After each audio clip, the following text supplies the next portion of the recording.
The 23-year-old victim, Lorrana Braga, decided to fight back because she believed the gun was fake and looked like a toy. After she landed several kicks using a martial art called Morganti Jiu-Jitso, which is a mixture of Jiu-Jitsu, karate and judo, the armed thug abandoned the attempted assault and fled the scene.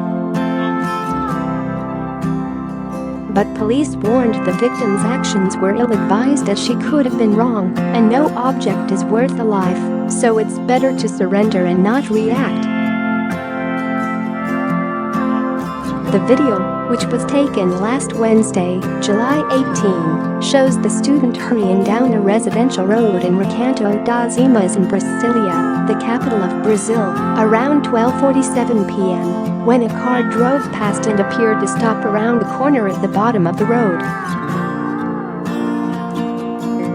It is believed the alleged gunman jumped out of the white Renault Sandero which was parked on the corner.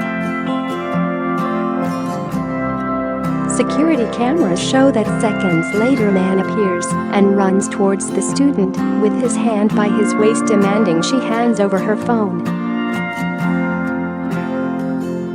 Braga said, "Everything happened so quickly and I wasn't thinking straight. But I just didn't want to hand over my cell phone.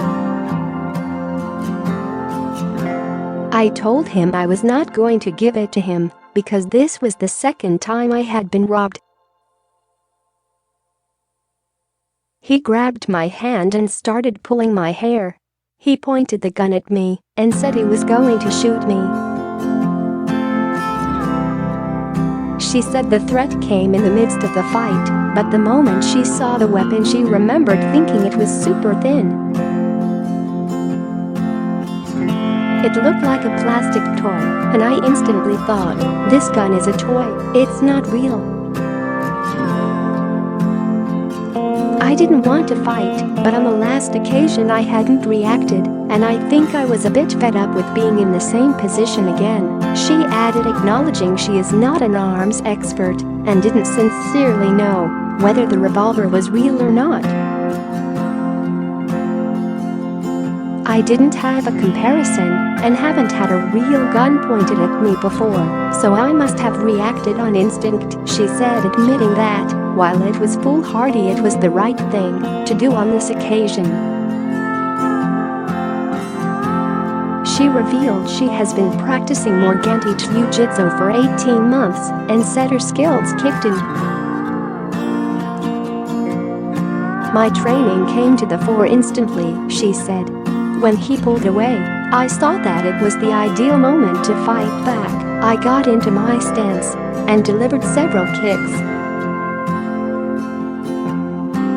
The first kick hit the bandit's face and the other blows landed on his body. She even ran after the attacker, but stopped when he jumped into the car." The victim told police there were two women waiting in the vehicle which sped off. Further up the road, an elderly woman sweeping the street outside her property looked on, but didn't get involved. Military Police Major Michello Bueno said cops had received several reports of a vehicle with the same number plate being used in similar opportune assaults.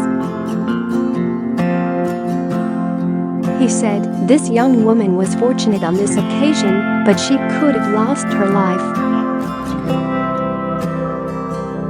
We do not advise people to react in this way because the risks are huge."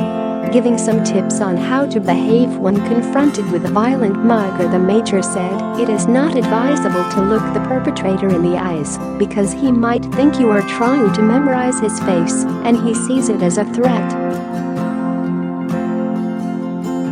You shouldn't react or make sudden movements, but talk in a low voice telling the assailant all the time what you are doing. In these dangerous situations, the perpetrator's nerves are on edge, and he is liable to react violently if confronted. Investigators are following up the descriptions given by the victim, and with the footage from the security cameras, detectives said they are confident in capturing the suspects.